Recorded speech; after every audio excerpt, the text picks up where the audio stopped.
Il manque une vraie politique de transport en Martinique, qu'elle soit terrestre, maritime ou aérienne. Vous en pensez quoi et quelles seraient les meilleures solutions? Eh bien, ce n'est pas seulement dans le domaine des transports qu'il manque une vraie politique à la Martinique.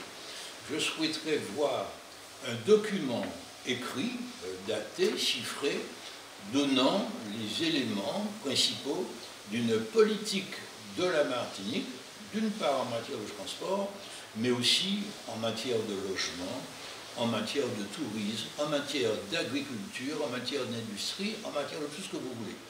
Alors que les lois de décentralisation prévoient que le Conseil régional, et maintenant la CTM, établissent un schéma régional de développement, ce travail n'a jamais été fait, à part quelques dissertations très générales dont les élus votants ne connaissent même pas le contenu.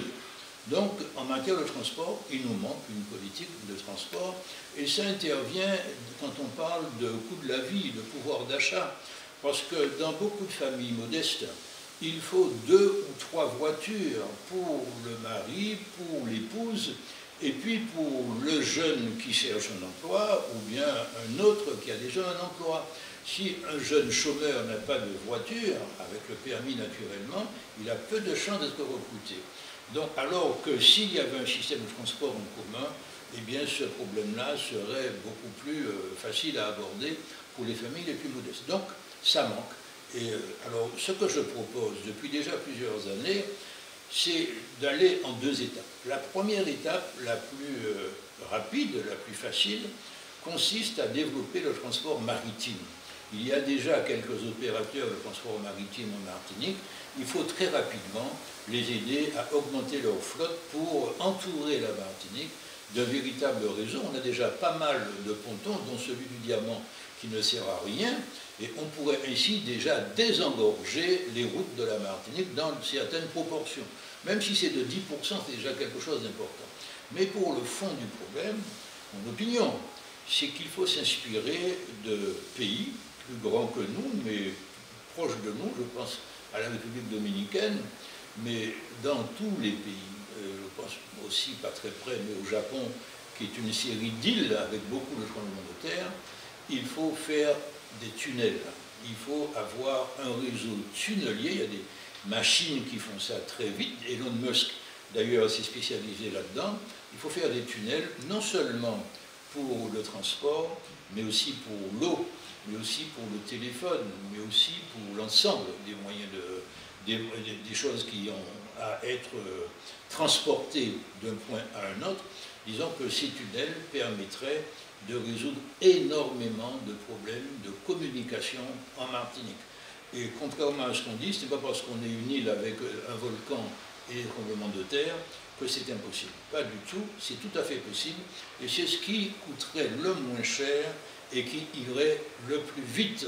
Donc vivement qu'on prenne conscience de cela, et cela en plus, sur une dizaine d'années, peut-être un peu plus, créerait des milliers et des milliers d'emplois directs, indirects.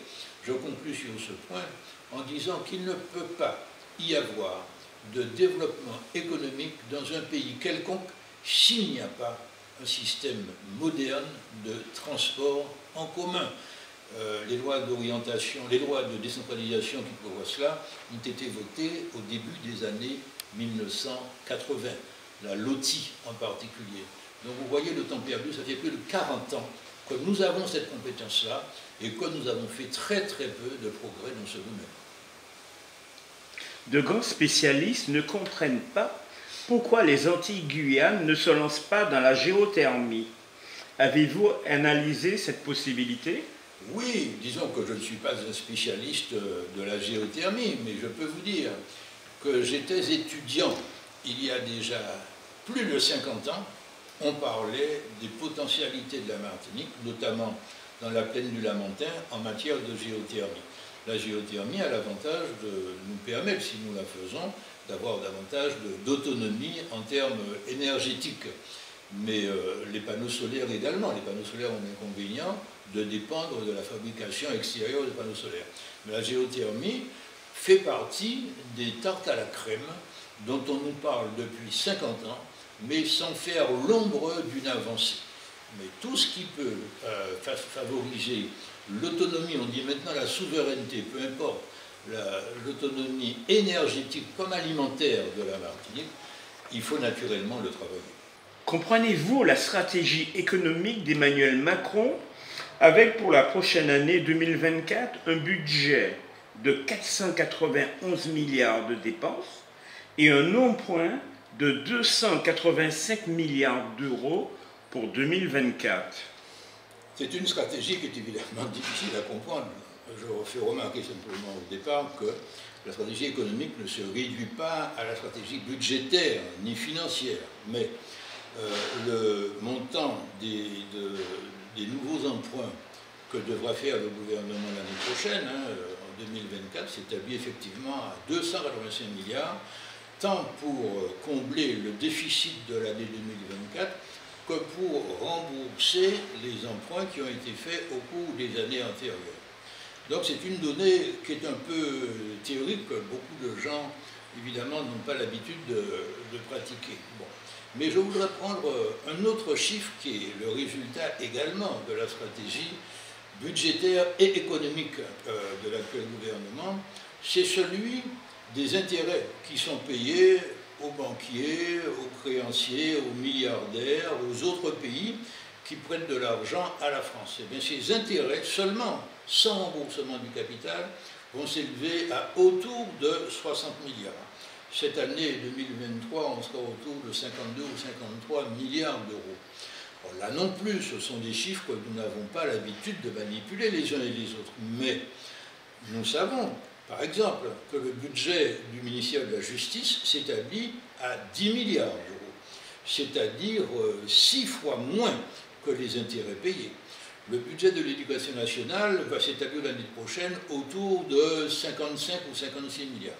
Ce qui veut dire, en clair, que les intérêts payés aux créanciers de la France vont être faramineux, d'un montant jamais vu depuis le début de la Ve République, pour ne remonter qu'à cela. Alors, quand on donne 60 milliards d'intérêts aux créanciers, c'est autant d'argent en moins qu'on va donner à l'école, qu'on va donner à la recherche, qu'on va donner à l'hôpital, qu'on va donner aux infirmières, etc., etc. Donc, c'est une façon d'appauvrir la France. Il ne faut pas se cacher derrière les mots. L'endettement à ce niveau-là est un facteur direct d'appauvrissement de la France. Maintenant, s'agissant de la politique économique de la France, nous savons que le gouvernement est très attaché à l'Europe, à la construction européenne.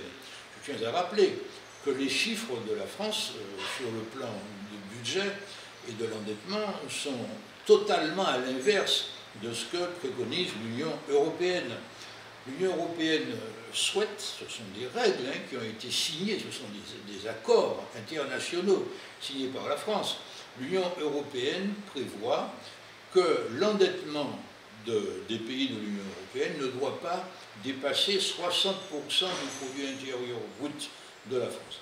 La France en est aujourd'hui à plus de 112% du produit intérieur brut, c'est-à-dire 2 fois plus que ce que prévoient les traités européens. Et s'agissant du déficit budgétaire, l'Europe prévoit que ce déficit ne doit pas être supérieur à 3% du produit intérieur brut, et la France est autour de 4,5%. La France est aujourd'hui, parmi tous les pays de l'Union européenne, celui qui est le plus éloigné du respect des règles européennes, avec l'Italie. Ce sont les deux pays qui sont au hit-parade du non-respect des règles européennes. Maintenant, et c'est le troisième point qu'évoque votre question, le problème de la stratégie économique du gouvernement. D'abord, je ne sais pas si quelqu'un a énoncé à un moment donné quelle était la stratégie économique de l'actuel gouvernement. Mais je peux vous dire qu'il y a un outil qui existe et que Emmanuel Macron a eu le mérite de remettre au moins théoriquement en utilisation, c'est le plan.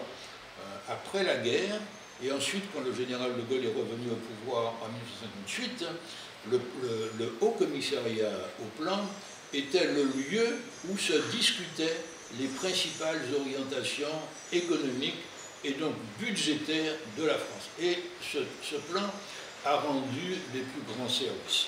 Alors il se trouve qu'après la chute du mur de Berlin, un certain nombre d'extrémistes de la libre concurrence ont considéré que le plan n'avait plus sa raison d'être, qu'il fallait laisser les entreprises et tous les acteurs économiques dans la plus totale liberté que le plan était. Eh bien, je vous dirais une chose, c'est que plus il y a d'incertitudes dans la vie économique d'un pays ou d'une entreprise ou d'une personne, plus le plan est nécessaire.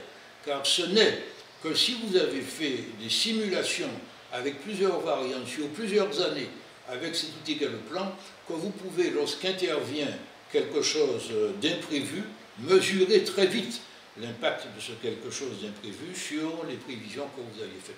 Donc ce que je souhaite pour ma part, c'est que l'outil plan soit véritablement utilisé et avec ce que ça implique, c'est-à-dire une grande concertation avec tous les acteurs pour savoir où doit aller la France à 5 ans, à 10 ans, à 15 ans. Tel un Lucky Luke, Elisabeth Borne dégaine très vite le 49-3, ce qui fait penser à un gouvernement autoritaire, donc peu démocratique, du jamais vu en République. Quel est le point de vue de monsieur le consultant? Disons que l'utilisation du 49.3 est inévitable à partir du moment où il n'y a pas de majorité à l'Assemblée nationale et où le président de la République, parce que c'est lui qui décide, n'a pas décidé de dissoudre l'Assemblée pour tenter de trouver une majorité. Et il n'y a rien d'anormal à l'utilisation du 49.3 dans la mesure où c'est un article de la Constitution qui était exactement prévu pour ce genre de situation. Donc là-dessus, je dois avouer, je dois signaler que Mme Elisabeth Borne ne fait pas ni mieux ni pire que Michel Rocard. Sous la deuxième mandature de François Mitterrand, Michel Rocard a utilisé le 49.3, je crois, près d'une centaine de fois. On n'en est pas encore là avec Mme Elisabeth Borne et avec M. Macron. Mais ce que je voudrais dire sur ce point, c'est que nous sommes dans une situation, je dirais, de guerre démocratique.